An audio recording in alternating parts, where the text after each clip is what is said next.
Salut la team de Culture Box, j'espère que vous portez bien. Aujourd'hui, on a l'immense honneur et le privilège de recevoir un artiste qui se sent bien dans ce qu'il fait, parce que c'est un rappeur. Il se dit être Roi Lion. Du coup, j'ai l'honneur et le privilège de recevoir pour vous Kate.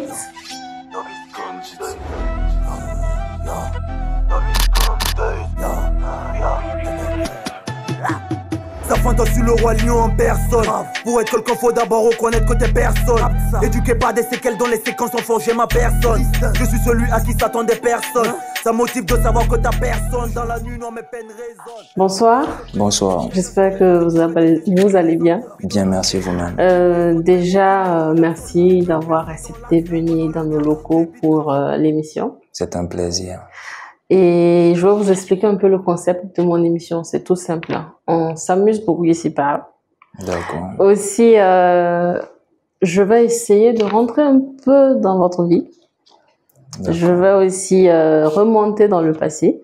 D'accord. On va surfer aussi sur le présent. Et puis, pourquoi pas parler de vos projets futurs et tout. Pas de problème.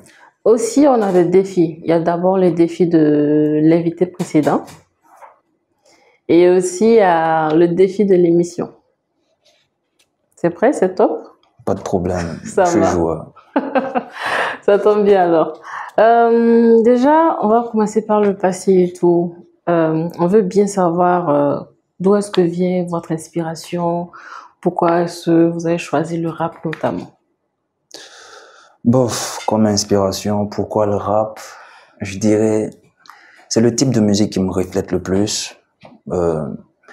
J'ai pas la prétention d'avoir la faculté de très bien chanter, mais je me dis, avec le type de timbre vocal que j'ai, le rap s'accorde mieux avec ma personnalité, mes émotions. Voilà quoi. Voilà pourquoi le rap déjà. D'accord. On a pu avoir des petites informations disant que vous êtes fan de Booba. Grave. Est-ce que Bah ouais. il a un peu influencé votre choix musical? Déjà. Beaucoup. Beaucoup.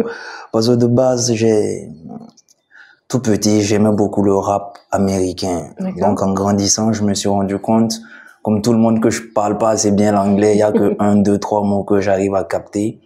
Donc, j'ai fait ma transition vers le rap français.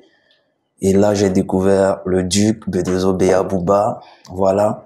Qui déjà par ses textes, sa personnalité, ses rimes, m'a littéralement fasciné.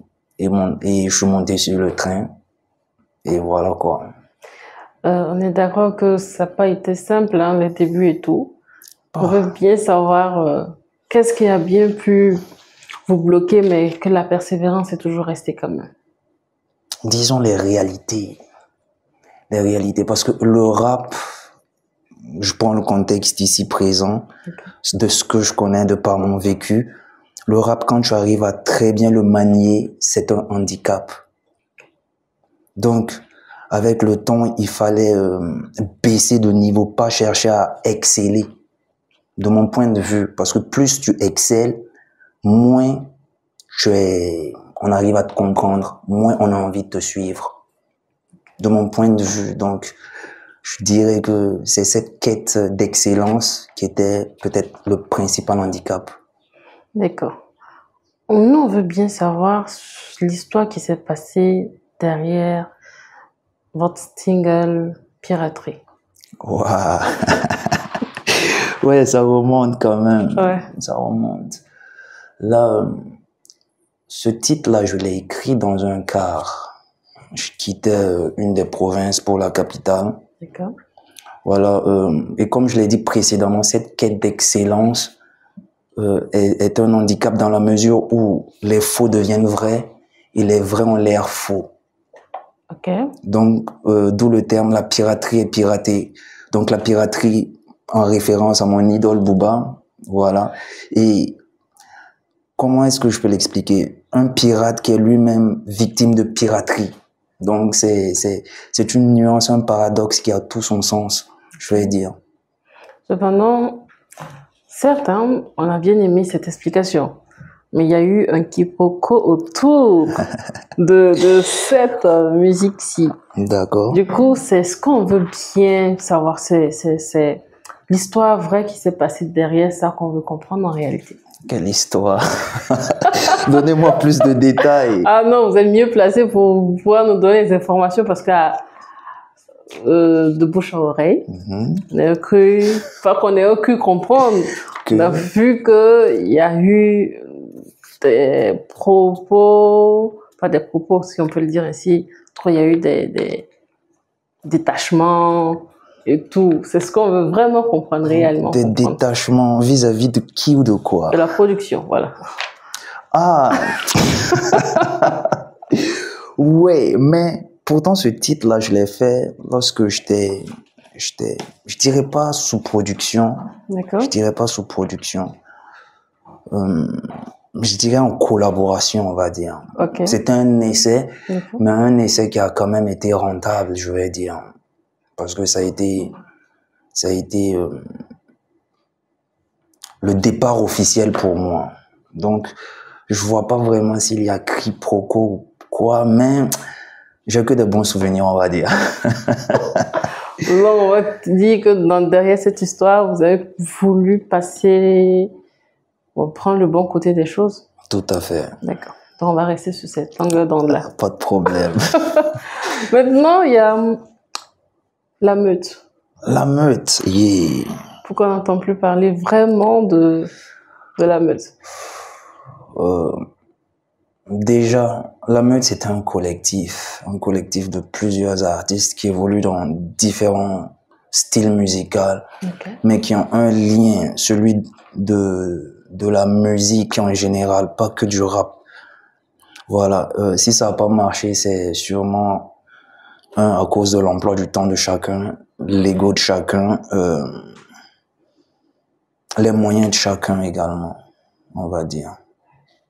Sinon, le projet de revenir est en stand-by ou bien faut pas qu'on espère? Je pense, Dieu voulant les choses, peut-être bien. Peut-être Dieu bien. voulant les choses. C'est un projet ou pas?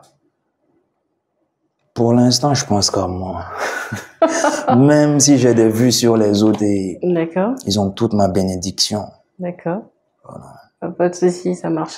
Expliquez-nous un peu Roi Lion. Yeah. Roi Lion, déjà, c'est l'un de mes blazes. D'accord. L'un de mes surnoms. Celui qui me reflète le mieux, je vais dire. Celui qui me caractérise le plus.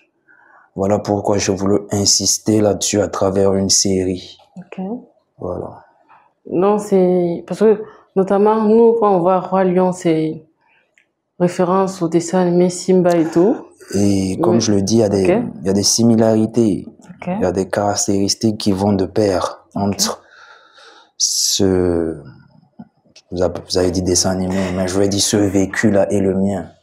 Ok. Voilà. Donc, c'est un peu votre passé, vous êtes en train de remonter ou c'est... Mon passé, mon présent et mon avenir, je vais dire. Parce que la finalité pour moi, c'est de devenir roi. Si on va prendre étape par étape, là, je suis au niveau où Simba est en train de se rechercher lui-même, où il a été banni de son groupe, de sa horde. Il va faire de nouvelles rencontres. Il va familiariser avec d'autres personnes. Il va en apprendre plus sur lui-même et sur le monde qui l'entoure. Ensuite, il reviendra, il gagnera la bataille ultime. Il régnera en maître. Voilà. Et on souhaite franchement bonne chance parce que à écouter au son et tout, peut-être sur la bonne voie. Merci bien, j'espère aussi. D'accord. Maintenant, c'est vrai que vous parliez de source de motivation. On veut vraiment savoir la source de motivation parce que c'est pas simple. Pas du tout simple. La source de motivation ultime pour moi sont mes émotions. On a des connaissances communes. Ces personnes-là diront que je montre pas mes émotions. D'accord. Je préfère les transcrire. Ok. Je préfère les mettre sur papier, les exprimer à travers ma musique. Vous avez aussi chanté pour votre maman. Et, tout à fait. Vos textes, vos écrits étaient vraiment forts. Merci. C'est aussi une personne qui était toujours là? C'est la personne qui compte le plus dans ma vie, je dirais. C'est même pas, je dirais, c'est le fait avéré, c'est le fait réel. C'est la personne qui compte le plus pour moi. C'est limite une divinité pour moi que je me dois d'honorer quotidiennement. Voilà pourquoi je me souviens, plein de mes camarades, ils écrivaient des centaines de textes pour leurs parents et autres et autres. Ils me disaient, pourquoi tu n'en fais pas autant? Je les avais simplement dit, le jour où je le ferai, ça sera limite un classique. Et jusqu'à présent, certaines personnes me demandent, pourquoi est-ce que tu n'as pas mis un clip là-dessus? Pourquoi est-ce que tu n'as pas fait la promotion de cette chanson, etc.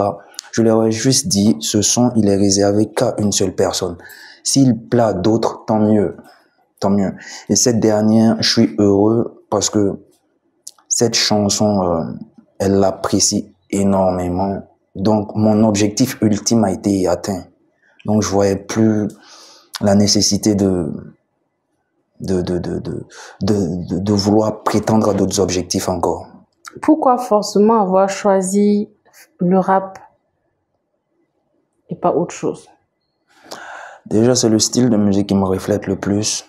Voilà, j'ai baigné dans ça. J'apprécie que ça, on va dire. Je ne pense qu'à ça. Je n'ai envie que d'écrire que par ça. Tu peux me voir de suite, je prends peut-être une prod afrobeat, une prod de notre truc. Je peux commencer un certain refrain, une certaine mélodie, mais je finirai par rapper. Donc, à l'heure-ci, je ne me bats même plus pour apprendre d'autres trucs. Je fais que rapper. Okay. Donc, autant améliorer mes forces. Et il y avait Bruce Lee qui disait, un coup de poing, travailler à longueur, une centaine de fois, des milliers de fois, est plus performant que si tu t'entraînes à plusieurs choses à la fois.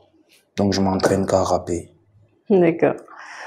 Maintenant, on veut bien savoir comment est-ce que vous voyez bien le rap de cette nouvelle génération, de l'ancienne génération. Est-ce que vous sentez qu'il y a de l'évolution? L'ancienne génération est, je dirais pas un cran au-dessus, mais 3 crans au-dessus du rap présent. Il n'y a pas photo, il n'y a pas de comparaison, il n'y a pas de similarité. J'ai beaucoup appris de cette ancienne génération-là. Et cet amour, j'aime ces gars-là, lorsque je les vois, je suis fasciné. Le style vestimentaire, ils étaient imbus de hip-hop. Ils vivaient hip-hop, ils pensaient hip-hop. La tenue, la gestuelle même lorsqu'ils parlent, lorsqu'ils marchent. Tout en fait. Ils travaillent. Aujourd'hui, tu découvres des sons, tu vois des rimes multisyllabiques que des gars d'avant étaient en mesure de faire, que les gars de maintenant ne peuvent même pas faire. Tu te dis, non, on est vraiment passé à côté de quelque chose. Voilà, donc le rap d'avant, le rap c'était mieux avant, comme on le dit. Voilà. Mais qu'est-ce que vous voyez? Est-ce que dans l'avenir, vous espérez que ça peut peut-être, avec la génération qui est là, que vous voyez que ça peut s'améliorer? La musique de cette génération sera mainstream. Elle va atteindre, elle aura plus de portée que la musique d'avant. Mais à mon humble avis, peut-être à mon avis de gars has-been, on va dire ça ainsi. Je pense pas qu'elle pourra atteindre ce niveau-là, le niveau du passé. Je pense pas. Qu'est-ce que vous pensez pouvoir peut-être comme conseil pour qu'au moins ça puisse effleurer l'amour? C'est pas parce que tu aimes la musique, c'est pas parce que tu aimes la musique, je dirais pas le rap, j'avais envie de dire le rap. C'est pas parce que tu aimes la musique que tu es musicien. Plein de personnes font l'amalgame de ces deux choses-là. Tu verras un artiste, ouais, j'aime chanter depuis que je suis enfant, etc. Mais bon, c'est pas parce que tu aimes ça que tu es forcément ça. Voilà, donc, déjà, arriver à dissocier ces deux paramètres-là. Mais pour être rappeur ou musicien également, il faut aimer la chose. Mais c'est pas parce que tu aimes la chose que tu peux l'être. Voilà. Donc, il faut savoir faire la part des choses. La part des choses. Pour moi, la musique, c'est une vocation. C'est une vocation. C'est comme, souvent je le dis, je suis comme un vicaire. Je suis comme un messager. Je suis comme un prophète. La mission vient d'en haut. C'est pas parce que j'apprécie la chose que forcément je dois faire la chose. Et je me dis que c'est ici surtout que les gens n'arrivent pas à faire la différence. Tu vas voir peut-être à l'extérieur, certaines personnes, il aime la chose, mais il sait que la chose n'est pas faite pour lui. Donc comment il fait? Peut-être il devient producteur. Okay. Peut-être il devient promoteur. Peut-être il devient manager. Et là maintenant, tout le monde, ouais, parce que j'arrive à rapper un son de Booba du début à la fin, forcément je suis rappeur. Non. Non. D'où vient l'inspiration des textes? Les émotions, le vécu, le regard. Mon regard face au monde, le regard du monde face à moi. Tout ça, ça compte beaucoup. Tout ça, ça compte beaucoup. Tu peux me voir à certaines périodes, je refuse d'écrire. J'ai le syndrome de la feuille blanche. Je sais plus quoi dire, je sais plus quoi faire. J'ai l'impression d'avoir tout fait. En ce moment, il va falloir que je revive. Je passe par certaines étapes encore. Déception peut-être, trahison peut-être, amour peut-être, peu m'importe, colère. Faut que je repasse par tout ça encore pour me rappeler que voilà, il y a quelque chose encore à faire. Donc, on doit sous-entendre qu'à travers chaque texte que vous écrivez, c'est forcément un vécu. Forcément. Personnellement, c'est ce que je vis. Je sais pas comment les autres. Moi, personnellement, c'est ça. Forcément, il y a une line dans un texte, tu vas voir que c'est un bail que j'ai vécu il y a pas longtemps. Forcément. Ok. Maintenant, on va un peu parler de ce qui se passe ici. D'accord. Disons des punchlines que les rappeurs se lancent entre eux. D'accord. Ce qu'on veut bien savoir, parce qu'on voit aussi que vous êtes un peu de la danse. D'accord. Qu'est-ce que vous en pensez? Est-ce que ça fait vraiment la promotion du rap? C'est la définition du rap. Ça fait partie. Ça va pas commencer par nous, ça finira pas par nous. Mais je me dis, déjà, va falloir être intelligent. Okay. On se permet de détruire lorsqu'on a construit. Lorsque tu n'as rien construit, qu'est-ce que tu as à détruire? Je me dis, qu'est-ce que nous, on a construit pour pouvoir détruire? L'âge d'or de la Côte d'Ivoire, Kiffe nos beats, Suspect, même malgré qu'il y avait des mésententes, il y avait au moins une soudure, il y avait une construction du rap ivoire. Alors, s'ils peuvent se permettre de détruire pour renouveler la chose. Mais nous, qu'avons-nous construit? Mais vous vous mettez quand même dans la danse, ça veut dire? Mes émotions. Il va falloir que j'apprenne à les... Bon, je les canalise à travers mes écrits. D'accord. Mais j'aime tellement le rap que je peux pas passer à côté de certaines choses. Voilà. Je peux pas voir certaines choses.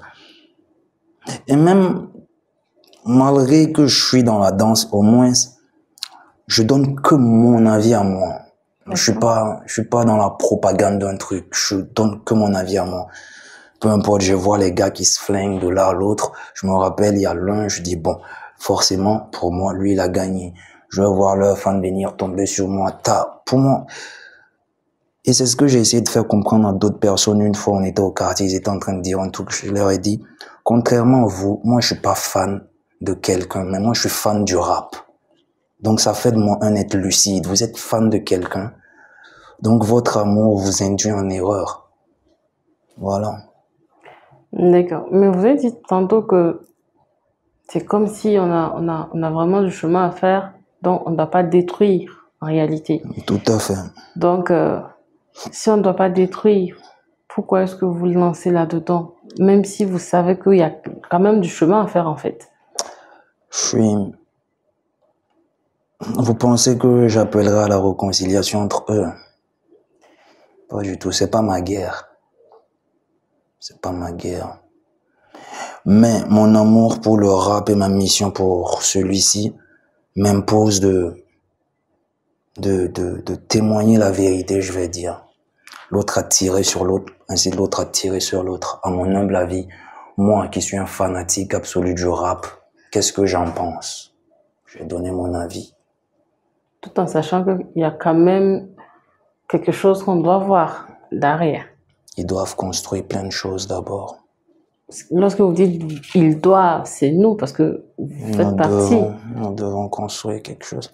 Nul n'est prophète chez lui. Voilà pourquoi j'ai préféré laisser la balle dans leur camp et peut-être agir comme un arbitre. Donc vous estimez que vous êtes l'arbitre? Sur certains cas, oui. Sur certains cas. D'accord, pas de souci. On va prendre ça comme ça, sans vos propos. On va maintenant essayer de sortir de cette gamme et puis de jouer un peu. Tout à fait. Allons-y. Le défi de l'émission, c'est de rapper sur l'émotion que vous avez eue autour de cette émission. Ah ouais. Ah ouais. Vu que déjà, c'est sur les émotions que vous faites. Vous écrivez vos textes et tout. D'accord. Donc, ce que votre ressenti et tout. Là, je sais pas si c'est une émotion, mais je dirais la discipline qu'il y a à travers cette émission. D'accord. Ça peut me rappeler un texte. Ou bien peut-être, vous préférez, comment on dit, improvisation. Ouais. Non, je préfère texte. Je suis quelqu'un qui travaille beaucoup, donc les impros, je sais pas, chacun ses points forts. Oui, ses points forts, mais c'est un peu aussi le défi que vous devrez relever.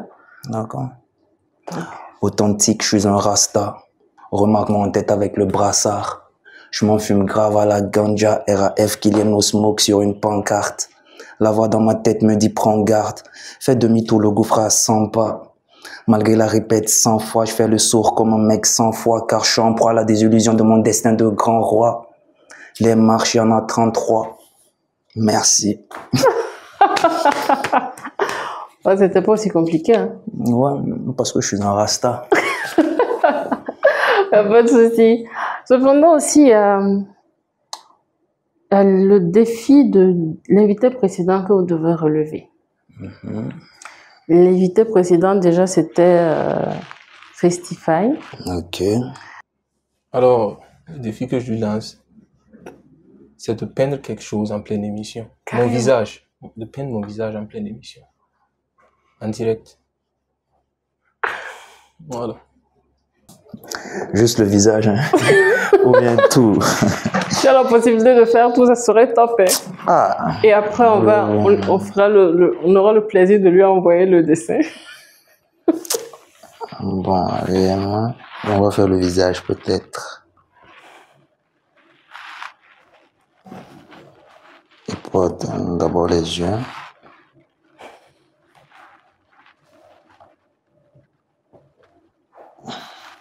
Il porte des lunettes souvent.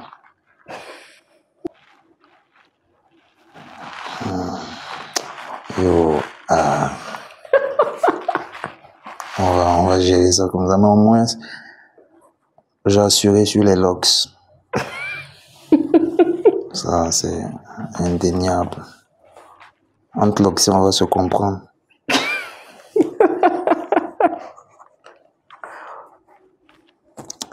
Bon, bro, j'ai essayé quand même. Carrément. Voilà, j'ai essayé quand même. Je t'aurais mis une Rolex, mais tu vois, j'ai mal. Bon, j'ai assez bien fait quand même. Du coup, je pense que ton défi à relever.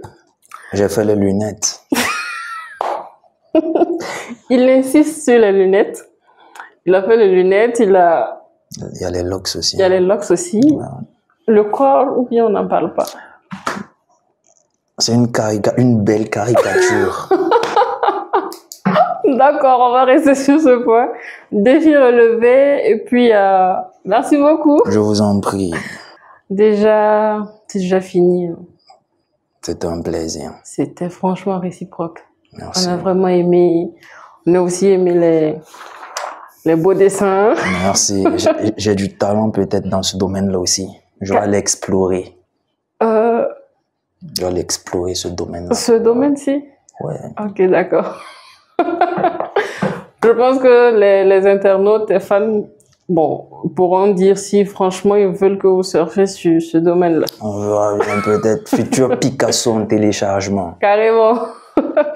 Merci beaucoup. Merci à vous Et également. on espère que pour les futurs projets, on sera là aussi au premier jour. Je peux que vous puissiez venir aussi nous expliquer beaucoup plus encore. Ça sera avec un plaisir. Parce qu'on finit pas, on n'a pas vraiment, le temps est vraiment court, donc c'est compliqué de surfer vraiment partout. D'accord. Et on espère que vous serez prêts à revenir une fois de plus. Pas de problème. Merci Pas de beaucoup. problème. Je reviendrai.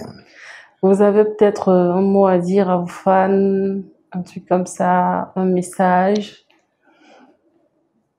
Ici Ekidz le roi lion, Ekidz Lion Race, dernier grand lion des cavernes. C'est avec un plaisir que j'étais sur Fadima Wave TV. Continuez de donner de la force, continuez de vous battre pour tout ce que vous voulez. La foi n'obéit qu'aux audacieux, on va dire. Bonne suite à chacun de nous. Merci. Merci. Quant à vous, les fans de Culture Box, je vous dis à très bientôt pour le défi suivant à relever. Salut!